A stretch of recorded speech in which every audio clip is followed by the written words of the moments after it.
Welcome to lunch hour debate. తెలంగాణలో Congress ప్రభుత్వం అధికారంలోకి వచ్చి 80 రోజులు దాటింది. 80 రోజులుగా ప్రభుత్వ సంక్షేమ అభివృద్ధి కార్యక్రమాలు ఓవైపు సాగుతుంటే మరొక అంశంపై 80 రోజులుగా కూడా గత ప్రభుత్వం బీఆర్ఎస్, ప్రస్తుత ప్రభుత్వం కాంగ్రెస్ నేతల మధ్య మాటల యుద్ధం సాగింది. ఆ అంశం కాళేశ్వరం. మేడిగడ్డ, అన్నారం, సుందిల్లా ఈ అన్ని బ్యారేజీల్లో కూడా నీటిని దాదాపు తరలించారు. ఇప్పుడు అవన్నీ ఖాళీగా ఉన్నాయి. దానివల్ల నీటి ఎద్దడి కూడా సాగునీటికి సమస్య వచ్చే అవకాశం కూడా ఉంది. అయితే అలా నీటిని తరలించడానికి ఖచ్చితంగా నీటిని వదిలితే అక్కడ ప్రాజెక్ట్ ఏమవుతుందో అనే ఆందోళన కాంగ్రెస్ పార్టీ వ్యక్తం చేస్తుంటే నీటిని వదలకుండా బీఆర్ఎస్పై ఉన్న కక్షని ప్రజలపై చూపిస్తున్నారంటూ బీఆర్ఎస్ ఎదురుదాడి చేస్తుంది. ఇప్పటికే కాళేశ్వరం ప్రాజెక్టుకి ముఖ్యమంత్రి రేవంత్ రెడ్డి మంత్రులంతా వెళ్ళి అక్కడ ఒక పవర్ పాయింట్ ప్రజెంటేషన్ ఇచ్చారు. కాళేశ్వరంలో జరిగిన అవినీతిని ఎత్తి చూపే ప్రయత్నం చేశారు. కాళేశ్వరం అనేది గత ప్రభుత్వం అంటే బీఆర్ఎస్ నేతలకు ఏటీఎంగా మారిందంటూ కూడా చాలా రోజులుగా విమర్శలు చేస్తూ వచ్చారు. అయితే ఇప్పుడు తాజాగా బీఆర్ఎస్ కూడా దీనిపై సీరియస్గా రియాక్ట్ అయింది. మార్చి 1న చలో మేడిగడ్డ అంటూ రంగంలోకి దిగింది. వర్కింగ్ ప్రెసిడెంట్ కేటీఆర్ దీనికి సంబంధించి ఒక ప్రకటన చేశారు. అంతేకాదు కాంగ్రెస్ నేతలను ముఖ్యమంత్రి రేవంత్తో సహా కాంగ్రెస్ నేతలందరినీ తమతో మేడిగడ్డకు వస్తే చూపిస్తాం, అక్కడ తాము చేసిందేంటి, కాళేశ్వరం అనేది తెలంగాణ ప్రజలకు ఒక కామధేను లాంటిది, ఎలా కామధేను అయింది, కాళేశ్వరం వల్ల ఎక్కడెక్కడికి సాగునీరు ఏ రకంగా వెళ్ళింది, ఏ రకమైన ప్రయత్నాలు తాము చేశాం, అదొక భగీరథ ప్రయత్నం, ప్రపంచంలోనే ఒక గొప్ప ప్రాజెక్ట్ ఇది అని చెప్పే ప్రయత్నం చేస్తున్నారు. చలో మేడిగడ్డ అంటూ మార్చి 1న బీఆర్ఎస్ పార్టీ తీసుకున్న కార్యక్రమం అనేది ఇప్పుడు ఒకసారి హాట్ టాపిక్ అయింది. ఎందుకంటే గతంలో సీఎం రేవంత్ రెడ్డి బీఆర్ఎస్ నేతలను ఆహ్వానించారు మేడిగడ్డకు వెళ్దామంటూ. అప్పుడు వెళ్ళలేదు. కేవలం ఎంఐఎం ఎమ్మెల్యేలు వెళ్ళారు, సిపిఐ ఎమ్మెల్యే, కాంగ్రెస్ నేతలంతా కూడా వెళ్ళారు. ఇప్పుడు చలో మేడిగడ్డ అంటూ బీఆర్ఎస్ కూడా మొదలుపెట్టింది. ఈ నెల మార్చి 1న మేడిగడ్డకు బీఆర్ఎస్ నేతలంతా కూడా వెళ్ళబోతున్నారు. అక్కడికి వెళ్ళి వచ్చిన తర్వాత దానిపై మాజీ ముఖ్యమంత్రి కేసీఆర్ కూడా హైదరాబాద్లో ప్రెస్ మీట్ పెట్టే అవకాశం ఉంది. కేసీఆర్ మాత్రం మేడిగడ్డకు వెళ్ళే అవకాశం లేదు. దీనికి సంబంధించి బీఆర్ఎస్ నేతల మధ్య, కాంగ్రెస్ నేతల మధ్య గత 80 రోజులుగా కూడా జరుగుతున్న మాటల యుద్ధానికి మార్చి 1 తెరపడనుందా, ఆ రోజు ఏం జరగబోతుంది అనే ఒక ఆసక్తి మాత్రం నెలకొంది. నిన్న కూడా కాళేశ్వరం అంశానికి సంబంధించి ముఖ్యమంత్రి రేవంత్ రెడ్డి కీలక వ్యాఖ్యలు చేశారు. ఆయన ఏమన్నారో ఒకసారి చూద్దాం. ఎంత బుర్ర లేకుండా, అందుకనే మన ఎక్కడో చెప్పిన దూలంలాగా పెరిగిండు కానీ దూడకున్న బుద్ధి కూడా లేదు హరీష్ రావు. కానీ మేడిగడ్డల నీళ్ళు ఎత్తి అన్నారంలో పోయాలంట. అన్నారం బలిగిపోయిందని అన్నారం గేట్లు ఎత్తి నీళ్ళు కిందకు వదులుతారంట. మళ్ళీ ఇళ్ళకెళ్ళి ఎత్తి అంటే మళ్ళీ అందులోనే పోయాలంట. అసలు ఏమన్నా మెదడు ఉండే మాటలు మాట్లాడుతుండ. మేడిగడ్డల నీళ్ళు ఎత్తితే పోయాల్సింది అన్నారంలో. అన్నారం ఆల్రెడీ పలిగిపోయింది అని అన్నారంలో గేట్లు తీసి అన్నారంలో ఉన్న నీళ్ళు కిందికి వదిలినాం. మేడిగడ్డ కుంగిపోయిందని చెప్పి మేడిగడ్డలు ఉన్న నీళ్ళు సముద్రానికి వదిలినాం. ఇందులో నుంచి ఎత్తి అందులో పోసి, అందులో నుంచి ఎత్తి ఇందులో పోసి కాకి లెక్కలు రాసి 1,00,000 కోట్లు మింగి ఇవాళ అది మొత్తం కుంగిపోయిన దాన్ని ఎట్లా బాగు చేయాలో దానికి సలహా చెప్పరు. పోదని రా చూసేద్దాం అంటే రారు. రైట్, చూసాం కదా, చూసొద్దామంటే రారు బీఆర్ఎస్ నేతలు. 1,00,000 కోట్లను నీటిపాలు చేశారంటూ నిన్న కూడా అంటే 80 రోజులుగా సాగుతుంది మాటల యుద్ధం. నిన్న కూడా ముఖ్యమంత్రి రేవంత్ రెడ్డి గారు ఇదే అంశాన్ని ప్రస్తావించారు. దీనికి ఈరోజు కౌంటర్గా కేటీఆర్ రియాక్ట్ అయ్యారు. ఊహించిన దానికంటే కొంత ఎక్కువ రియాక్షన్గానే చెప్పొచ్చు. చలో మేడిగడ్డ అంటూ ఒక ప్రోగ్రామ్నే బీఆర్ఎస్ తీసుకోవడం అనేది ఇప్పుడు ఖచ్చితంగా తెలంగాణలో ఒక రాజకీయంగా ఒక చర్చనీయాంశంగా మారింది. ఈరోజు కేటీఆర్ ఏమన్నారో ఒకసారి చూద్దాం. ఈ చలో మేడిగడ్డ అనే ప్రోగ్రాం ఏదైతే మేము తీసుకున్నామో మన మార్చి 1 నాడు ఉదయం 8:30కు మా పార్టీకి సంబంధించిన శాసనసభ్యులు, అదేవిధంగా శాసన మండలి సభ్యులు, గౌరవనీయులైన పార్లమెంట్ సభ్యులు, మాజీ శాసనసభ్యులు, మాజీ ఎంపీలు, మాజీ ఎమ్మెల్సీలు, ఇంకా ఇతర ముఖ్యులు దాదాపు ఒక 150 నుంచి 200 మందిమి ఇక్కడ నుంచి బయలుదేరిపోతాం. తెలంగాణ భవన్ నుంచి బయలుదేరి ఒక్క మేడిగడ్డ మాత్రమే కాదు, మొదటి రోజు మేడిగడ్డ పోతాం. ఆ తర్వాత తెలంగాణకు కామధేనువుగా ఉన్న కాళేశ్వరం ప్రాజెక్టును దశల వారీగా ప్రజలకు మళ్ళొక్కసారి ఆవిష్కృతం చేస్తూ వాళ్ళ మనసులో ఉండే అనుమానాలు నివృత్తి చేస్తూ కాళేశ్వరం అంటే ఒక బరాజ్ కాదు, ఎంత సమగ్రమైన ప్రాజెక్టో వారికి వివరించి ముందుకు పోతాం. కేటీఆర్ చలో మేడిగడ్డ కార్యక్రమాన్ని తీసుకున్నారు. ఓన్లీ మేడిగడ్డ ఒక్కటే కాదు, కాళేశ్వరంలో ఉన్న పంప్ హౌజ్లు, కాళేశ్వరంలో ఉన్న కాలువలు, అన్నారం సుందిళ్ళ బ్యారేజీలు అన్నిటినీ ఒక 2-3 రోజుల ప్రోగ్రామ్గా ఇది కనిపిస్తుంది. 2-3 రోజుల పాటు బీఆర్ఎస్ కీలక నేతలంతా, కేసీఆర్ మినహా మిగిలిన నేతలంతా కూడా అక్కడే కాళేశ్వరం పరివాహక ప్రాంతంలోనే పర్యటన చేసే అవకాశం ఉంది. దీనికి ముఖ్యమంత్రి రేవంత్ రెడ్డిని కాంగ్రెస్ నేతలను కూడా ఆహ్వానించారు. వాళ్ళు వస్తే అక్కడ జరిగింది ఏంటి, కాళేశ్వరాన్ని తాము ఏం చేశాము, ఏ రకంగా అది సాగునీటి ప్రాజెక్టుగా ఎన్ని వేల ఎకరాలకు నీరందించింది, తమ ఉద్దేశం ఏంటి చెప్పే ప్రయత్నం చేస్తున్నారు. ఇలా ఆధిపత్య పోరు కాంగ్రెస్ బీఆర్ఎస్ నేతల మధ్య లోక్సభ ఎన్నికలకు ముందు జరుగుతుంది. ఇది ఎక్కడికి వెళ్తుంది, ఇందులో ఎవరిది పైచేయి కాబోతుంది, మార్చి 1న ఏం జరగబోతుంది అంటే ప్రజల్లో కాళేశ్వరంపై చాలా అపోహలు ఉన్నాయి, అనుమానాలు ఉన్నాయి అనేది బీఆర్ఎస్ భావిస్తుంది. ఆ అపోహలను, అనుమానాలను తొలగించే ప్రయత్నం చేస్తుంది. ఇదే అంశంపై చర్చిద్దాం. మనతో పాటు లైవ్లో జాయిన్ అవుతున్నారు బీఆర్ఎస్ పార్టీ నుంచి ఆ పార్టీ ఎమ్మెల్సీ తక్కలపల్లి రవీంద్రరావు గారు, అదేవిధంగా ఆది శ్రీనివాస్ గారు Congress party whip, Vemulawada MLA కూడా మనకు లైవ్లో అందుబాటులో ఉన్నారు. ఆది శ్రీనివాస్ గారి జిల్లా కూడా ఉమ్మడి జిల్లా కరీంనగర్ జిల్లా కిందకే వస్తుంది. ముందు ఆది శ్రీనివాస్ గారు రవీంద్రరావు గారితో మాట్లాడదాం, తర్వాత మీ దగ్గరికి వస్తాను. రవీంద్రరావు గారు, ఆల్రెడీ రేవంత్ రెడ్డి గారు అసెంబ్లీ వేదికగా మిమ్మల్ని రమ్మన్నారు, కాళేశ్వరం వెళ్దాం రండి, అక్కడ ఏం జరిగిందో మీరు చెప్పండి మేము చెప్తాం రండి అంటే ఆహ్వానించారు, మీరు వెళ్ళలేదు. ఇప్పుడు ఎందుకు సడన్గా మార్చి 1 చలో కాళేశ్వరం, చలో మేడిగడ్డ అంటున్నారు? ఓన్లీ మేడిగడ్డే కాదు, కాళేశ్వరం ప్రాజెక్టు మొత్తం సందర్శిస్తామంటున్నారు. ఏంటి, ఏం చేయబోతున్నారు, ఏం చెప్పబోతున్నారు?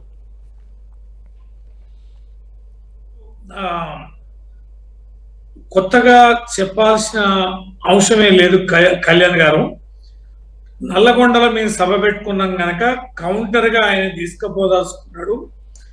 ఆయన చెప్పదలుచుకున్న అంశం ఏంటంటే ప్రజల్లోకి కేసీఆర్ గారి రాకని ఆయన డైవర్ట్ చేయదలుచుకున్నాడు. ఆ రోజు ప్రోగ్రాం పెట్టిండు అనేది నిత్య సత్యం, అందరికి తెలిసిన విషయం.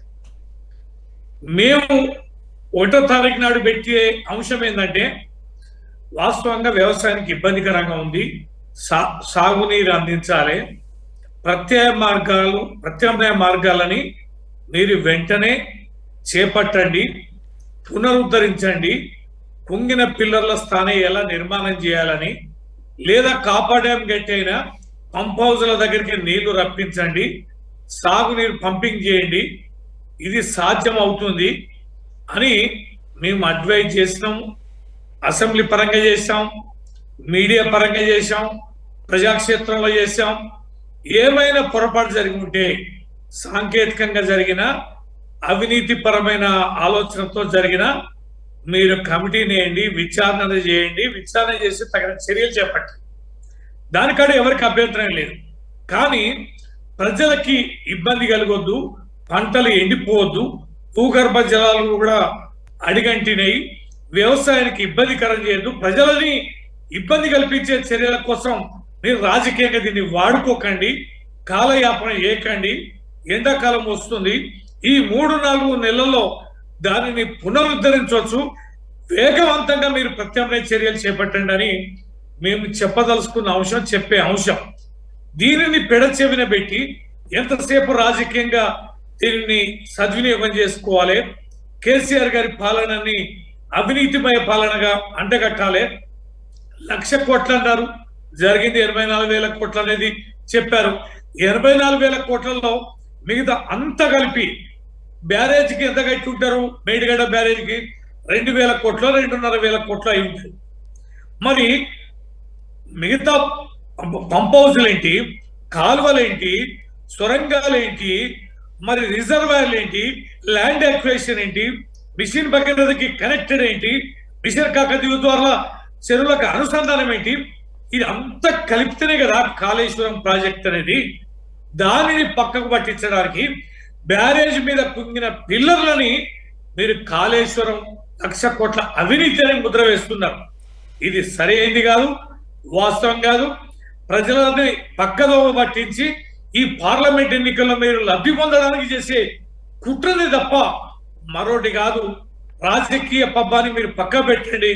అధికారంలోకి వచ్చారు, ప్రజలకి సాగునీరు అందించండి, తాగునీరు అందించండి, బీడు భూముల్ని మళ్ళీ చేబాకండి. సుదీర్ఘకాలం పరిపాలించిన ఈ కాంగ్రెస్ పార్టీ, కాంగ్రెస్ పాలన వల్లనే తెలంగాణ అభివృద్ధికి వెనకబడిపోయింది. 10 ఏళ్లలో మనం చేసుకున్న అభివృద్ధి, జరిగిన అభివృద్ధిని మళ్ళీ మీరు తిరోగమనంలోకి తీసుకెళ్లబాకండి అనేది మా విజ్ఞప్తి. అందుకనే కాళేశ్వరంలో ఎక్కడ అభివృద్ధి జరిగింది, ఎక్కడ ఇబ్బంది జరిగింది, మొత్తం ప్రాజెక్ట్ ఏంటి, దాని స్వరూపం ఏంటి అనేది మా ప్రతినిధులని, మా ప్రజాప్రతినిధులని, మా పార్టీ ప్రతినిధులని, మీడియా మిత్రులని తీసుకెళ్లి వివరించి అది ప్రజాక్షేత్రంలోకి పంపించాలనేది మా ఉద్దేశం. రైట్. ఆది శ్రీనివాస్ గారు, మీరు చెప్పాలి, దాదాపు మీరు అధికారంలోకి వచ్చి 80 రోజులైంది అధికారంలోకి వచ్చి. అప్పటి నుంచి కూడా కాళేశ్వరం, అప్పటి నుంచే కాదు, అంతకుముందే మేడిగడ్డ పిల్లర్లు గుంగాయి ఎన్నికల ముందే, అప్పటి నుంచే మీరు మొదలుపెట్టారు కాళేశ్వరం అవినీతి, కాళేశ్వరం గందరగోళం, ఇదంతా ఓకే జరిగింది. 80 రోజులుగా మీరు అవినీతిపై అసెంబ్లీలో చెప్పడం, కాళేశ్వరం ప్రాజెక్టు దగ్గరికి వెళ్ళి చెప్పడం మినహా, అంటే బీఆర్ఎస్ నేతలు కూడా మీకు సలహా చేస్తున్నారు, కాపర్ డ్యామ్ కట్టొచ్చు, కట్టి రిపేర్లు చేయొచ్చు, కాపర్ డ్యామ్ నుంచి నీటిని కూడా మళ్లించవచ్చు, జనాలకు ఇబ్బంది లేకుండా నీటిని ఇవ్వచ్చు. కానీ ప్రాజెక్టు మొత్తం ఖాళీ చేసి కాళేశ్వరం అవినీతి వల్ల, బీఆర్ఎస్ చేసిన నిర్వాహకం వల్ల జనాలకు నీళ్లు రావట్లేదు అని చెప్పే ప్రయత్నం చేస్తున్నారు అనేది ప్రధాన ఆరోపణ మీ పైన. వారు చెప్పే సూచనను మేము ఆ రోజు వెళ్ళినప్పుడు వచ్చి సూచనలు ఏమన్నాం. గౌరవ ముఖ్యమంత్రి గారు నిండు సభలో ఆహ్వానించిండు. ఒకవేళ మీకు ఆ రోజు వీలు కాకపోతే మరో తేదీ చెప్పండి, మీ సమయం కూడా చూస్తామని చెప్పని కూడా అనడం జరిగింది. వాళ్ళేదో నల్గొండల మీటింగ్ పెడుతుంటే దాన్ని మేము డైవర్ట్ చేయడానికి మేడిగడ్డ తీసుకుపోయినా కాదు. మేము ముందు నుంచి కూడా మేడిగడ్డలో అవినీతి అక్రమాలు జరుగుతున్నాయన్నటువంటి అంశాన్ని ప్రజలకు చెప్పినాం. అది నిజమైంది. ఎన్నికల కంటే 40 రోజుల ముందే కుంగిపోయింది. అది బయట ప్రపంచానికి వచ్చింది. అధికారం ప్రజలు మాకు ఇచ్చిన తర్వాత ప్రజలకు శ్వేతపత్రం రూపంలో అందులో జరిగిన అవినీతి అక్రమాలు చెప్పడంతో పాటు జరిగిన నష్టాన్ని, కుంగిన ప్రాంతాన్ని ప్రజలందరికీ చూపించాలనుకున్నాం. ప్రజలు చూపించే క్రమంలో ఆల్ పార్టీస్ని ఆహ్వానించడం. ఎంఐఎం వచ్చింది, సిపిఐ వచ్చింది, అధికార పార్టీ వాళ్ళు రమ్మంటే రాలేదు. ఆ రోజు వీరికి రావడం, ప్రయాణములు ఇబ్బంది అవుతుందంటే ప్రత్యేకంగా బేగంపేట నుంచి హెలికాప్టర్లో కూడా ప్రతిపక్ష నాయకుడు తీసుకుని వెళ్తామని మా ముఖ్యమంత్రి గారు చెప్పారు. ఆనాడు రావడానికి ముఖం చెల్లలే. ఆ రోజు అక్కడికి వచ్చి ఏం చెప్పాలని చెప్పడానికి వాళ్ళ ముఖం చెల్లలే. ఈరోజు మళ్ళీ వాళ్ళు రాజకీయం కోసం పోయేటువంటి కార్యక్రమం తప్ప మరొకటి కాదు. ఇప్పుడు వాళ్ళు కూడా మిమ్మల్ని రమ్మంటున్నారు, మరి సీఎం రేవంత్ రెడ్డిని కూడా ఆహ్వానిస్తున్నారు, వెళ్తారా మీరు? ఇప్పుడు కళ్యాణ్ గారు, అధికారం ప్రజలు ఇచ్చింది కాంగ్రెస్ పార్టీకి. కాంగ్రెస్ పార్టీ మేడిగడ్డలో జరిగినటువంటి కుంగిపోయినటువంటి బ్యారేజ్ను చూసి ఏ విధంగా దీన్ని బాగు చేయాలని చెప్పినటువంటి క్రమంలో మీ సూచన సలహాలు చెప్పిన ప్రభుత్వం పక్షాన ఆహ్వానించింది ముందుగా ప్రభుత్వం. ఆనాడు ముఖం చాటేసిన ఈరోజు నువ్వు మళ్ళీ ప్రభుత్వాన్ని ఆహ్వానిస్తున్నావు. ఆల్రెడీ మేము వెళ్ళినాం, ప్రభుత్వ పక్షాన్ని ఏం చేయాలో చూసినాం, జరిగిన అవినీతి అక్రమాలపైన ఇప్పటికి విజిలెన్స్ ఎంక్వైరీ చేసినాం, సిట్టింగ్ జడ్జితో విచారణ జరపాలని చెప్పి ప్రయత్నం చేస్తున్నాం, తప్పేసిన వరకు చర్య తీసుకుంటున్నాం. ఇక్కడ వీళ్ళు ఏమంటున్నారు, 80 రోజులు అవుతుంది కాలయాపన చేసినాం అంటున్నారు. మేడిగడ్డలో నీళ్ళు ప్రభుత్వం రాకముందు వదిలేసారు. మీరు గమనించండి, మేడిగడ్డలు నీళ్ళు ఎప్పుడు వదిలేసిండ్రు? నీ ప్రభుత్వాలు వదిలేసారు కదా. మీరు ఆపద్ధర ముఖ్యమంత్రి ఉన్నవా ఆ రోజు మొత్తానికి ఎన్నికలు జరుగుతున్న సమయంలో నీళ్ళు వెళ్ళిపోయినాయి. తర్వాత మీద అన్నారం, సుందిల్లా, అన్నారం కూడా లీకేజ్ స్టార్ట్ అయింది కాబట్టి నేషనల్ డ్యామ్ సేఫ్టీ అధికారులు ఏదైతే నేషనల్ సేఫ్ డ్యామ్ అధికారులు చెప్పిన తర్వాతనే ఉన్న నీటిని వదలాల్సి వచ్చింది. ఈ ప్రభుత్వం కావాలని నీటిని వదిలేదు కదా. ఆ డ్యామ్ కూడా ప్రమాదం ఉంది. అంటే వీళ్ళ నిర్వాహకం వల్ల రెండు బ్యారేజీలు ఇబ్బంది అయింది. వారు ఏమంటుండ్రు, ఇది కాళేశ్వరం అనేది కేవలం ఈ బ్యారేజ్లే కాదు, కాలువల ద్వారా ఇంకా నిర్మించిన పంప్ హౌస్ కూడా కొట్టుకపోయింది కదా. పంప్ హౌస్ కూడా నీకు ఎక్కడికి నిర్మించలేదు. పంప్ హౌస్ కూడా తుక్కు అయిపోయింది. అన్ని మోటార్లు అన్నీ కూడా మునిగిపోయినాయి వీళ్ళ నిర్వాహకం వల్ల. ఈరోజు వీళ్ళని అడుగుతున్న కాళేశ్వరం వల్ల మహత్తరమైన ప్రాజెక్టు, అద్భుతమైన ప్రాజెక్టు అంటున్నారు అన్నగారు. ఈరోజు తెలంగాణ రాకెట్ ముందు మన దగ్గర 18 లక్షల పంప్ సెట్లు ఉంటే 2014లో, ఇప్పుడు 28 లక్షల పంప్ సెట్లు అయినాయి. అంటే 10 లక్షల పంప్ సెట్లు పెరిగినాయి. తెలంగాణ వచ్చిన తర్వాత నువ్వు నిజంగానే కాళేశ్వరం వల్ల రైతులకు ఉప కాలువల ద్వారానో లేకపోతే చెరువు రింపు నీళ్ళు ఇచ్చినట్టయితే ఈ 10 లక్షల బోర్లు. ఈ విషయంలో అంటే నాకు కూడా ఒక సందేహం అనుకోండి, నా ఒపీనియన్ అనుకోండి, గ్రౌండ్ వాటర్ ఎక్కువగా పెరిగితే ఆటోమేటిక్ గా బోర్లు వేయాలి. ప్రతి ఎకరానికి కాలువ వెళ్ళదు. వాటర్ దేవుడు ప్రతి ఎకరానికి కాలువ వేయలేదు. కళ్యాణ్ గారు, గ్రౌండ్ వాటర్ పెరిగి దేవుడు వరమిచ్చి వర్షాలు వచ్చి గ్రౌండ్ వాటర్ పెరుగుతూ కూడా కేసీఆర్ కురిపించారని మీరు కూడా అంటే నేనేం చేయాలి? వాళ్ళు అన్నా కానీ మీరు వ్యక్తిగతంగా మిమ్మల్ని అంటలేనే, మీరు వాళ్ళు అంటున్న మాటలు మీరు వస్తే కూడా ఏమంటారు, దేవుడు ఈ 9 సంవత్సరాలు 10 సంవత్సరాలు వర్షాలు బ్రహ్మాండంగా కురిపించి గ్రౌండ్ వాటర్ పెరిగింది. మరి ఇప్పుడు గ్రౌండ్ వాటర్ పెరిగిపోయింది. ఇప్పుడు గ్రౌండ్ వాటర్ పడిపోయి దానికి ఎట్లా ఇప్పుడు వేసవికాలం వచ్చినప్పుడు అంటే ఇప్పుడు అదే శ్రీనివాస్ గారు, ఇప్పుడు మీరు కాళేశ్వరం నీటిని వదలకపోవడం వల్లనే గ్రౌండ్ వాటర్ పడిపోయింది అంటారు వాళ్ళు. కాళేశ్వరం నీళ్ళు ఎక్కడున్నాయి? అరే రవణ మీరు అసలు కాళేశ్వరం మేడిగడ్డ నీళ్ళు ఎక్కడున్నాయి? నీళ్ళు ఆల్రెడీ మా ప్రభుత్వం రాకముందు ఉన్న నీళ్ళని సముద్రంలో వదిలేసిండ్రు. మీది అన్నారు 7 టీఎంసీలు ఉండే, అది కూడా నేషనల్ సేఫ్టీ డ్యామ్ అధికారులు అందులో ఆ నీళ్లు ఉంటే ఆ డ్యామ్ కూడా మీరు చూసారు కదా, అసెంబ్లీలో కూడా మీరు చూపించినాం. అన్నారం కింద నుంచి గేట్ తీసినాక వచ్చే నీళ్లు గేట్లు తీయక ముందే పిల్లర్ల కింద నుంచి నీళ్ళు వచ్చేస్తున్నారు బయటకు. అవును, ఒకవేళ నీటిని వెళ్ళకపోతే ఆ డ్యామ్కు ప్రమాదం అన్నారు. కాబట్టి ఆ నీటిని తీసేవాల్సి వచ్చింది. మాకు రైతుల మీద మాకు ప్రేమ లేదా? రైతులకు నీళ్ళు ఇవ్వద్దని మేము అనుకుంటున్నామా? మీ నిర్వాహకం వల్ల కదా, మీ అవినీతి అక్రమాల వల్ల కదా. ఇప్పుడు ఒక మాట అన్నాడు కేటీఆర్ గారు, కామధేను లాంటి కాళేశ్వరం అని. మేము ఏటీఎం అన్నాం ఇన్ని రోజులు, కానీ ఆయన మాటలో కామధేను అన్నాడు. వాళ్ళకు రైతులకు కాదు కామధేను, వాళ్ళ కుటుంబానికి కామధేను అయింది కాళేశ్వరం ప్రాజెక్ట్. వాళ్ళ కుటుంబానికి ఏమంటున్న కామధేను అయింది. ఈరోజు మీరు రమ్మన్నప్పుడు రాలేరు, ఈరోజు వారు వెళ్ళాల్సిందే, చూడాల్సిందే. ఆనాడు కాళేశ్వరం ప్రారంభానికి ఆహ్వానించిన ఆంధ్రప్రదేశ్ ముఖ్యమంత్రి గారిని తీసుకెళ్ళాలి, ఆనాటి మహారాష్ట్ర ముఖ్యమంత్రి గారిని తీసుకెళ్ళాలి, ఆనాటి మహారాష్ట్ర గవర్నర్ గారిని తీసుకొని వెళ్ళాలి. వాళ్ళు జరిగినటువంటి వాళ్ళ నిర్వాహకం వల్ల పగిలినటువంటి అన్నారం ప్రాజెక్టు చూడమనండి, కుంగిపోయిన మేడిగడ్డ చూపించమండి. ఆ రోజు వాళ్ళేమో చూపించలేదు, పోలీసులు అడ్డు పెట్టుకొని. ఈరోజు మేమందరం వెళ్ళి ప్రజలకు చూపించినాం. ఇది ముమ్మాటికి ఆ టీఆర్ఎస్ పార్టీ బీఆర్ఎస్కి మారిన తర్వాత వాళ్ళ వైఫల్యం వల్లనే, వాళ్ళ అసలు ఆలోచన లేకపోవడం వల్లనే. వారికి ఇంజనీరు కేసీఆర్, కర్మ కర్త క్రియ అంతా వారే అన్నారు. ఈరోజు ఇంజనీర్ అన్నారు, 80,000 పుస్తకాలు చదువుకున్నటువంటి మహానేత నిర్మించిన అన్నాడు, అద్భుత ప్రాజెక్ట్ అన్నారు, డిస్కవరీ ఛానల్ చూపించుకున్నారు. ఈరోజు అదే తెలంగాణ తలమానికమైన ప్రాజెక్టు తెలంగాణ సమాజం తలదించుకునే విధంగా వాళ్ళ నిర్ణయం వల్ల ఈరోజు కాలేజీలు గుంగిపోయిందని మేము బాధపడుతుంటే, ఏ విధంగా దాన్ని రిపేర్ చేయాలని చెప్పి ఆలోచిస్తుంటే, వాళ్ళు ఉచితంగా ఉచిత స్థలం ఇవ్వడం వేరు, కాఫర్ డ్యామ్ కట్టాలి, నీళ్ళు రింపాలి. ఎక్కడ నీళ్ళు రింపడానికి ఇప్పుడు మళ్ళీ వర్షాకాలం వస్తాయి కదా, ఉన్న నీళ్ళు నిలిపోయినాయి. ఒకవేళ ఇప్పుడు దాన్ని శ్రీనివాస్ గారు మళ్ళీ వర్షాకాలం వచ్చి వర్షాలు వస్తే ఆ డ్యామే కొట్టుకపోతుంది అంటున్నారు కదా మీరు. ఆ లోపు రిపేర్లు చేయాలి కదా, రిపేర్లు కూడా ప్రారంభించలేదు కదా మీరు. రిపేర్లు ప్రారంభించడానికి అనుమతులు రావాలి కదా. మళ్ళా మీరు అర్థం, వాళ్ళేమో కాఫర్ డ్యామ్ కట్టమంటున్నారు. ఒకవేళ ఇప్పుడు కాఫర్ డ్యామ్ కట్టి ఉంటే, ఇప్పుడు కడితే పైనుంచి నీళ్ళు వచ్చేటి లేవు కదా. ఈ వేసవకాలకైతే రైతులకు ఇచ్చిన నీళ్ళు లేవు కదా.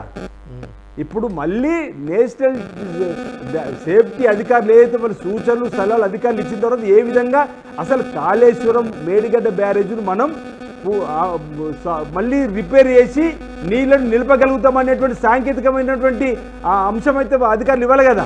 ఇది నిలుస్తుందని చెప్పని. అంటే అది శ్రీనివాస్ గారు, మీరు అధికారంలోకి వచ్చిన నుంచి అందులో ఉన్న అవినీతిని వెలికి తీయడమే అధికారులకు పనిగా పెట్టారు తప్పితే, దాన్ని ఎలా రిపేర్ చేయాలనే పని, ఎలా రిపేర్ చేయాలనే సలహా ఇప్పటి వరకు ఒక్కటి కూడా. ఇప్పుడు డ్యామ్ సేఫ్టీ అథారిటీ నివేదిక నా దగ్గర ఉంది, ఇందులో కూడా ఎక్కడెక్కడ కుంగిపోయాయి, 20 పియర్స్ కుంగిపోయింది, 19, 21 పియర్స్ పగుళ్ళు వచ్చాయి, అన్నారం బ్యారేజ్ సీపేజ్ ఉన్నాయి, ఏ రకంగా సరి చేయాలనే సజెషన్ ఒక్కటి కూడా లేదు ఇక్కడ. లేదు మా కళ్యాణ్ గారు మంచిగా వినండి. ఒకవేళ ఆ 20 పిల్లర్ దగ్గర కుంగిపోయింది, దాన్ని ఒకటి రిపేర్ చేస్తే సరిపోతుందా? ఆ కుంగుబాటు మరో పిల్లర్ మీద పడబోతుందా? లోపల అక్కడ కూడా ఇబ్బందికరమైన వాతావరణం ఉందా? వాటి అన్ని పరిశీలించి నివేదిక ఇవ్వని చెప్పని అధికారులు ప్రభుత్వం చెప్పడం జరిగింది. అధికారులు నివేదిక ఇచ్చి ఈ మేడిగడ్డ ప్రాజెక్టు భవిష్యత్తులో ఉపయోగపడుతుంది, రిపేర్ చేస్తూ కూడా పర్లేదని చెప్పని వాళ్ళు మనం అధికారికి చెప్తే దాన్ని రిపేర్ చేయడానికి ప్రభుత్వం ముందుకు వస్తుంది. రైతులకు ఉపయోగపడే ప్రాజెక్ట్ ఎందుకు అనుకుంటాం మేము? అసలు అది నిలుస్తుందని చెప్పిన భయం కదా. 20 పిల్లర్ దగ్గరది 16 పిల్లరు 17 పిల్లర్ కూడా దీని ప్రభావం పడ్డదనుకోండి రేపు, దాన్ని అప్పుడేమంటారు వీళ్ళు? ముందు చూపులేకి ప్రభుత్వం నిర్మాణం చేపట్టిందంటది. వీళ్ళ విమర్శలకు ఇప్పుడు అధికారం కోల్పోయినరు, స్టేషన్లో ఉన్నారు. మనం ఏదో కాళేశ్వరాన్ని మన ఏటీఎం కామధేను మనకు అనుకున్నాం, దీనివల్ల ఏదో రైతులు ఓట్లు అడిగి చూపిద్దాం అనుకున్నారు. దేవుడు కొట్టోని పొడుగోడు కొడితే పొడుగోని దేవుడు కొట్టిండట. ఇప్పటి వరకు మీరు కాళేశ్వరంలో ఉన్న అవినీతిని ఎత్తి చూపే ప్రయత్నం మీ అధికారంలోకి వచ్చిన నుంచి చేశారు. ఇప్పుడు రివర్స్ లో బీఆర్ఎస్ పార్టీ రంగంలోకి దిగింది. మార్చి 1న మేడిగడ్డ చలో మేడిగడ్డ పిలిపించారు. మార్చి 10న కరీంనగర్ జిల్లా, మీ జిల్లాలోనే పెద్ద బహిరంగ సభ ఇదే అంశంపై పెట్టే ఆలోచన చేస్తున్నారు. దానికి సీఎం కేసీఆర్ కూడా హాజరు కాబోతున్నారు. కేసీఆర్ హాజరు కావడం, మార్చి 1 నుంచి మార్చి 10 వరకు ఈ యాక్టివిటీ కంటిన్యూ అవ్వడం, దాదాపుగా 10 రోజుల పాటు. ఆ తర్వాత వెంటనే షెడ్యూల్, లోక్సభ ఎన్నికలకు సంబంధించి షెడ్యూల్ కూడా మార్చి 15 వరకు వచ్చే అవకాశం ఉంది. దీని ప్రభావం ఏది రాజకీయ పార్టీలు ఏం చేసినా ప్రజల కోసం కొన్ని చేస్తుంటాయి, కొన్ని రాజకీయం కోసం చేస్తుంటాయి ఖచ్చితంగా. ఇందులో ఈ రాజకీయంగా ఏ పార్టీకి లాభం చేకూరుతుంది లోక్సభ ఎన్నికల్లో అంటే ఏం చెప్తారు? రేపు వారు వెళ్తే వెళ్ళాలని కోరుకుంటున్నాం. అక్కడికి వెళ్ళిన తర్వాత కుంగిపోయిన డ్యామ్ దగ్గర చూసి తప్పైందని తెలంగాణ సమాజానికి బహిరంగ సవాళ్ళు చెప్తూ ముక్కు నేలకు రాస్తే వీళ్ళ గురించి ప్రజలు ఆలోచిస్తారేమో. ఇక చేసిన నిర్వాహకం చాలక ఇంకా అక్కడికి వెళ్ళి మేమేదో మేమేదో చేసినామని చెప్పని గొప్ప చెప్తే ప్రజలు నమ్ముతారు అనుకునేటువంటి ఆలోచన అయితే నాలో లేదు. ఆల్రెడీ తెలంగాణ రాష్ట్ర సమితి భారతీయ రాష్ట్ర సమితిగా మారిన తర్వాత తెలంగాణ ప్రజలలోకి ఆ పార్టీ వెళ్ళిపోయింది. తెలంగాణ ప్రజలకు ఆ పార్టీకి పేగుబంధం తెగిపోయింది. 10 సంవత్సరాల పరిపాలనలో నియంత్రిత పరిపాలనలో వాళ్ళ అవినీతి అక్రమాలను ప్రజలందరూ చూసి అసహించుకొని ఆ ప్రభుత్వాన్ని గద్దె దించారు, మా ప్రభుత్వానికి మ్యాండేట్ ఇచ్చారు. లోక్సభ ఎన్నికల్లో కూడా ఎందుకు ఓటు వేయాలంటే ఈరోజు ఏదో నిన్న మనం మీ తెలంగాణ కోసం పోరాటం చేసే వాళ్ళు మేమని అడుగుతామంటున్నారు. అరే తెలంగాణ కోసం పోరాటం చేసే వాళ్ళు మీరైతే ఆ తెలంగాణ పదం మీ పార్టీ నుంచి ఎందుకు తొలగించారు? దానికి ముందు సమాజం ప్రజలకు ఈరోజు మీరు ఎన్ని కుప్పి గంతులు వేసినా ఎన్ని పొర్రుదండలు పెట్టినా ప్రజలు ఈరోజు బీఆర్ఎస్ పార్టీ పక్షాన్ని వస్తారని అనుకోవడం లేదు. తెలంగాణలో వాళ్ళ సర్వేలలో ఒక్క సీటు కూడా గెలుస్తలేమని చెప్పినటువంటి భావనలు వచ్చిన తర్వాతనే వారందరూ కూడా ఇష్టానుసారంగా మాట్లాడుతున్నారు, ఇష్టానుసారంగా ప్రజలలో వెళ్తూ దుర్భాషలాడుతూ ముందుకు వెళ్తున్నారు. అది కూడా ప్రజలు గమనిస్తున్నారు. ఈరోజు యాస భాష మార్చుకొని మాట్లాడినంత మాత్రం ప్రజలు వాళ్ళు ఇంపార్టెంట్ ఉంటారని అనుకోవడం లేదు. ప్రజలందరూ గమనించారు. ఒకటే విషయం చెప్తున్నా, ప్రజలందరూ గమనించారు. ఈరోజు అసెంబ్లీ నడుస్తున్న సమయంలో రాని ప్రతిపక్ష నాయకుడు ఈరోజు రాజకీయాల కోసమే నల్గొండకు వెళ్ళిండు. రేపు రాజకీయాల కోసమే తన ఓట్లు రావడం కోసమే కాళేశ్వరం వస్తుడు కరీంనగర్ వస్తుడు చెప్పి ప్రజలు చూస్తారు తప్ప వాళ్ళ వెంట ఉంటారని అనుకోవడం లేదు. ఇప్పటికే 3rd ప్లేస్కి వెళ్ళిపోయారు వాళ్ళు. రేపటి లోక్సభ ఎన్నికల్లో ఒక్క సీటుకు రాదు. నేను మీ ద్వారా కాళేశ్వరంకు వెళ్ళి చూస్తున్న క్రమంలో మా నిర్వాహకం వల్ల, మా అవినీతి అక్రమాల వల్ల, మా నాణ్యత లేని కట్టడాల వల్ల మాకు ముందు చూపులు లేకపోవడం వల్ల ఈ విధంగా కుంగిపోయింది. క్షమించండి తెలంగాణ సమాజం చెప్పి వేడుకుంటున్నా. ఇలా సమాజంలో కాస్త గౌరవం దక్కుతుంది తప్ప మరొకటి కాదు. ఇది కామధేను రైతుల కోసం కాదు, కామధేను ఇలా కుటుంబానికిగా ఏటీఎంగా మారిందని ఇప్పటిదాకా వాళ్ళే అంటారు. కామధేను వాళ్ళ కుటుంబానికి అయిందని రవీంద్రరావు గారు విన్నారు కదా, శ్రీనివాస్ గారు అన్నది. మీరు కాళేశ్వరం మీ కుటుంబానికి అంటే కేసీఆర్ కుటుంబానికి కామధేనువుగా మారింది. ప్రజలకు దానివల్ల ఎలాంటి ఉపయోగం లేదు. తాము తప్పు చేశాము, అవినీతికి పాల్పడ్డామని ప్రజలకు క్షమాపణ చెప్పాలి. మేడిగడ్డకు వెళ్ళి కరీంనగర్లో సభ కూడా పెట్టారు మార్చి 10న, అక్కడ కూడా చెప్పాలి. అప్పుడే మిమ్మల్ని ప్రజలు ఏమైనా క్షమిస్తారు. ఇదంతా మీరు లోక్సభ ఎన్నికల కోసం చేస్తున్న రాజకీయం అనేది ఆది శ్రీనివాస్ గారి మాట.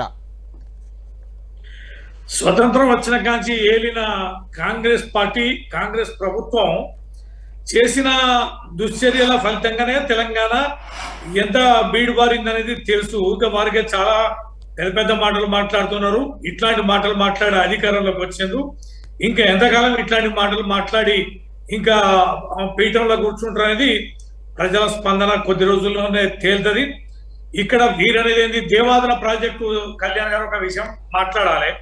దేవాదుల ప్రాజెక్టు సరే చివరిలో 2004లో చంద్రబాబు నాయుడు గారు పునాది వేసిన మా వైఎస్ రాజశేఖర రెడ్డి గారు ఏది డ్యామ్ కి శంకుస్థాపన చేశారు. బ్యారేజ్ కట్టలే, కేవలం పంప్ హౌజులు గోదావరి ఒడ్డున పెట్టి బ్యారేజ్ కట్టకుండా సుదీర్ఘ కాలం మీరు కాలువలతో మీరు రిజర్వాయర్ నిర్మించి మీరు కోట్లాది రూపాయల డబ్బు అనుకున్నారు. That is the project. మీరు ఎస్ఆర్ఎస్పి ప్రాజెక్ట్ కట్టి ఒక్క మిడ్ మైనర్ కట్టి లోయర్ మైనర్ కట్టి మీరు 250 కిలోమీటర్ల కాలువలు ఇవ్వారు. మైబాద్ ప్రాంతంలోకి, వరంగల్ ప్రాంతంలోకి 35 సంవత్సరాల కాలువలు తవ్వి సుక్క నీరు అందించలే. అది అవినీతి అంటే. మేము చిత్తశుద్ధితోటి నిర్మాణం చేశాం. 3.5-4 ఏళ్లలో కేసీఆర్ గారు వేయింబవలు కష్టపడి ప్రాజెక్టుల నిర్మాణాలు, ఎన్నో వేల ఎకరాలు, ఎన్నో రిజర్వాయర్లు, ఎన్ని టీఎంసీలు. రవీంద్రరావు గారు ఇక్కడ వస్తున్న ఇష్యూ ఏదండి, కేసీఆర్ గారు కష్టపడి కట్టారు, ఇంజనీర్లను కట్టనివ్వలేదని. ఒక్క నిమిషం కళ్యాణ్ గారు, 97 లక్షల రూపాయలు ఖర్చు, 97,000 ఇంజనీర్లే కడతారు. ఇంజనీర్లు ఎక్కడ లోపం జరిగింది, మీరు అధికారంలో ఉన్నారు, దర్యాప్తు చేయండి. తీస్తున్నామే. ఎంతకాలం ముచ్చారు చెప్తారు? ఎంతకాలం ఎన్నో రోజులు అయింది కదన్నా. అయ్యో రవణ ఎన్నో రోజులు అయింది కదన్నా. తీస్తున్నామే. బాబు అంటే మొత్తం ప్రాజెక్ట్ నీళ్లు మీరు వదిలేసిండ్రు. ఇప్పుడు అన్న ఉన్న నీళ్ళు మోటార్లకు మీరు అనుమతులు ఇవ్వలే. పంట కాలువలకి సంబంధించే మీరు కాలువలు తవ్వారు. కరెంటు మోటార్లు కనుక కాలువలకు వేసుకుంటే మీరు జైల్లో పాలు చేశారు. కాలువలకి తూములు పెట్టి చెరువులకి నీళ్లు ఇస్తే మీరు కేసులు పెట్టి జైల్లో పంపారు. మీరు చెరువులకు నీళ్లు ఇయ్యలే, కాలువల ద్వారా మోటార్లు పెట్టుకుని ఇయ్యలే. ఇవాళ మేము విచ్చలవిడిగా అనుమతులు ఇచ్చాం. అందుకని ఎక్కడ పడితే అక్కడ మోటార్లు వేసుకున్నారు. కాలువలకు తూములు పెట్టి మొత్తం చెరువులు నింపుకున్నారు. ఎన్ని చెక్ డ్యాములు కట్టినాం, ఎన్ని చెరువులను నిర్మాణం చేసినాం, ఎన్ని తూములను మత్తలను బాగు చేసినాం. ఇదంతా వదిలేసి 2000 కోట్లతో కట్టిన బ్యారేజీ పిల్లలు కుంగిపోతే మొత్తం నీటి వ్యవస్థనే దుర్వినియోగం అయిందని చెప్పి, అవినీతి జరిగిందని చెప్పే విధానాన్ని మీరు మానుకోండి. ప్రజల పక్షాన పనిచేయండి. ప్రజలు నమ్మి మీకు ఓట్లేసిర్రు. మీరు ప్రభుత్వ పరంగా నడపండి. ఇంకా ఎంతకాలం కేసీఆర్ జపం చేస్తారు అనేది మేము మా విజ్ఞప్తి. రైట్ శ్రీనివాస్ గారు, ఇప్పుడు రవీంద్రరావు గారు చెప్తున్న ప్రకారం శరీరంలో ఒక పార్ట్కి ఏదన్నా దెబ్బ తగిలినా, గాయమైనా, చెడిపోయినా ఒక పార్ట్ తొలగించాలి కానీ మొత్తం శరీరాన్ని శవంగా మార్చేయద్దు కదా. మేము అదే ఆలోచిస్తున్నామే. ఆ పార్ట్ బాగు చేయడానికి చేసే ప్రయత్నంలో భాగంగా పార్ట్ తీసేసి మరో పార్ట్ వేస్తే మిగతా పార్ట్లకు ఇబ్బంది కాకుండా ఉండాలని చెప్పి చూస్తున్నాం. దానికి అవునన్నా అన్న, ఇప్పుడు నీళ్ళ నువ్వే వదిలేసినావు కదన్నా మేడిగడ్డ నీళ్లు. అవునంటావు మళ్ళీ నీటి అంటావు. ఎక్కడ రావన్నా 2 నాలుకలతో ఎట్లన్నా మేడిగడ్డ నీళ్లు నువ్వే తీసేస్తావు. అంటే ఆదిశ్రీనివాస్ గారు ఒక్క నిమిషం, రవీంద్రరావు గారు ఒక్క నిమిషం. ఆదిశ్రీనివాస్ గారు, అంటే బీఆర్ఎస్ పార్టీ వాళ్ళ నేతలు కానీ వాళ్ళ కేసీఆర్ కేటీఆర్ ఎవరైనా వాళ్ళ ఆందోళన ఏంటంటే ఎండాకాలంలో ఇప్పుడు వాటర్ ఉండదు, ఇప్పుడు రిపేర్ చేయడానికి సరైన సమయం. వర్షాకాలం వస్తే వరదలు వస్తే పైనుంచి ప్రాజెక్టు మొత్తం కూడా కొట్టుకుపోయే అవకాశం ఉంటుంది. ఆ తప్పును కూడా మా మీదనే వేసే అవకాశం, ఆ రకంగా వ్యూహం, ఆ రకంగా కుట్రని కాంగ్రెస్ పార్టీ చేస్తుంది అనేది వాళ్ళ అనుమానం. లేదు ఇప్పుడు అట్టగా కళ్యాణ్ గారు వాళ్ళేదో అన్నట్టుగా మనం అనుకోవడం కాదు. నేనేమంటున్నా, మనము అధికారులు చెప్పిన విధంగా ముందుకు నడుచుకొని పోవాలి. ప్రభుత్వం అనేది కూలిపోయింది, కుంగిపోయింది, ప్రజలకు చూపెట్టగలిగిందో మళ్ళీ దీన్ని ఉపయోగంలోకి తీసుకురావడానికి కోసం ఏ విధంగా చేస్తే బాగుంటుంది చెప్పిన అధికార యంత్రాంగానికి చెప్పడం జరిగింది. అధికార యంత్రాంగం ఇది కట్టడం నిర్మాణం చేసి తాగుతుంటే నిర్మాణంలో ముందుకు పోవడం ఈ ప్రభుత్వం అందులో ఏమాత్రం అనుమానం లేదు. ఇప్పుడు వాళ్ళేది 80 రోజులు కూడా మనం కాలేదు అధికారులకు వచ్చి. ఈ లోపల దానికి జరిగిన నష్టాన్ని చూస్తున్నాము. ఆ నష్టాన్ని ఏ విధంగా పూడ్చుకోవాలి, అది కేవలం ఆ 20 పిల్లల దగ్గర ఉన్నటువంటి 3 పిల్లలను కటింగ్ చేసి తీసేయాలంటారు. కటింగ్ చేసి తీసేసిన తర్వాత పక్కన ఉన్నటువంటి పిల్లర్ కింద కూడా ఏ విధంగా మళ్ళీ కుంగిపోవడానికి అవకాశం ఉంటుందా, వాటన్నిటి పరిశీలిస్తుండ్రు. చర్చలు జరుగుతున్నాయి. ఇంజనీర్లు చేస్తుండ్రే, నువ్వు రవాణా ఇంజనీర్లు చేస్తుండ్రే. నీళ్ళు ఎక్కడిది 80 రోజులు అవుతుంది గవర్నమెంట్ వచ్చి. రవాణా ఎందుకు తొందరపడతావు నువ్వు? ఒక సమయం చెప్తా, రవాణాకు ఒక సమయం చెప్తా. ఆగే రవాణా ఆగే. ఇప్పుడు కళ్యాణ్ భాయ్ 60 ఏళ్ళల్లా 60,000 కోట్లు అప్పు వీళ్ళకి ఇచ్చి 16,000 కోట్ల నిధులతో అప్పు చెప్తే ఇవాళ వీళ్ళు 10 ఏళ్ళల్లో 6,70,000 అప్పుకు తీసుకుపోయారు. పాత ముచ్చట కొత్త ముచ్చటన్నా. అప్పుడు ప్రత్యేక 6,000 కడితే ఇప్పుడు 6,070,000 కట్టే పరిస్థితి వచ్చిన మమ్మల్ని కాదు మిమ్మల్ని అవుతురే. రవీంద్రరావు గారు మీరు చెప్పాలి. అంటే మీరు ప్రాజెక్టు కట్టి మొత్తం దీన్ని డిస్కవరీ ఛానల్స్లో వేయించారు. ప్రపంచంలో అసలు ఇలాంటి ఎత్తిపోతల ప్రాజెక్టే లేదు, ఇదే నెంబర్ 1 చెప్పే ప్రయత్నం చేశారు. మీరు కట్టి అంత 5 ఏళ్ళు కాకముందే అన్నారం పరిస్థితి అక్కడ మొత్తం సీపేజ్ వచ్చింది ఆ పిల్లర్లలో అంటున్నారు. మేడిగడ్డ అక్కడ 2 పిల్లర్లే పోయాయి.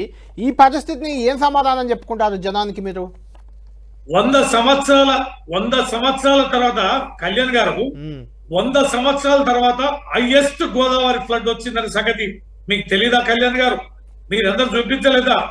హైయెస్ట్ గోదావరి వరద వచ్చింది. సాంకేతికంగా ఏం జరిగింది? ప్రాజెక్టు గొప్పతనాన్ని మనం శంకించొద్దు, కేసీఆర్ గారి చేసిన ప్రయత్నాన్ని శంకించొద్దు. సాంకేతిక పరంగా జరిగినటువంటి పొరపాటుని గుర్తించండి. దానికి బాధ్యులు ఎవరైతే చర్య చేపట్టండి. కానీ ఆ గొప్ప ప్రాజెక్ట్ అనే దాన్ని మీరు తప్పుడు సంకేతంగా పంపించకండి, కాలయాపన చేయకండి.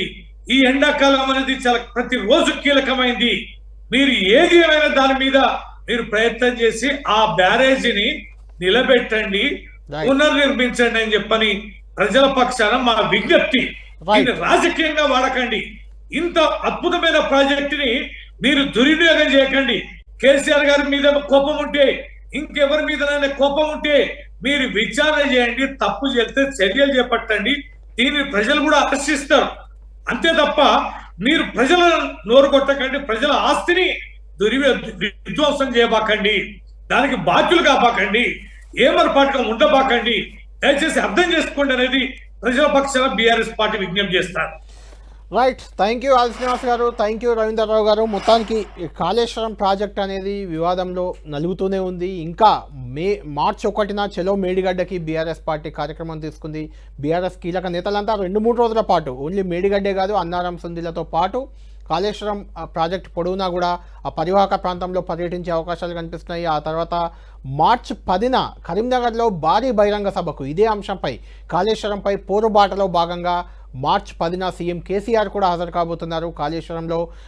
కాళేశ్వరాన్ని ఏ రకంగా దెబ్బతీసే ప్రయత్నం కాంగ్రెస్ పార్టీ చేస్తుంది, కాళేశ్వరంపై ఎలాంటి అపోహలను కాంగ్రెస్ ప్రభుత్వం ప్రజల్లోకి పంపుతుంది, దానికి కౌంటర్ ఇచ్చే ప్రయత్నం అయితే జరుగుతుంది. మొత్తానికి ఓవరాల్గా ఇటు కాంగ్రెస్ ప్రభుత్వం, అటు గత ప్రభుత్వం బీఆర్ఎస్, 2 పార్టీల మధ్య కూడా కాళేశ్వరం పోరు అనేది లోక్సభ ఎన్నికల వరకు కూడా కొనసాగే అవకాశం కనిపిస్తుంది. చూడాలి. దీనివల్ల మొత్తానికి కాళేశ్వరంలో ఉన్న అన్నారం, అదేవిధంగా మేడిగడ్డ 2 బ్యారేజీల్లో కూడా 2 ప్రాజెక్టులో కూడా నీళ్లను మొత్తం తొలగించడంతో కిందికి వాటర్ లేని పరిస్థితి అయితే ఏర్పడింది. దీనికి సొల్యూషన్ ఏ రకంగా చూపిస్తారు, ప్రభుత్వం ఏ రకంగా దీనిపై ముందుకు వెళ్తుంది అనేది మనం వేచి చూడాలి.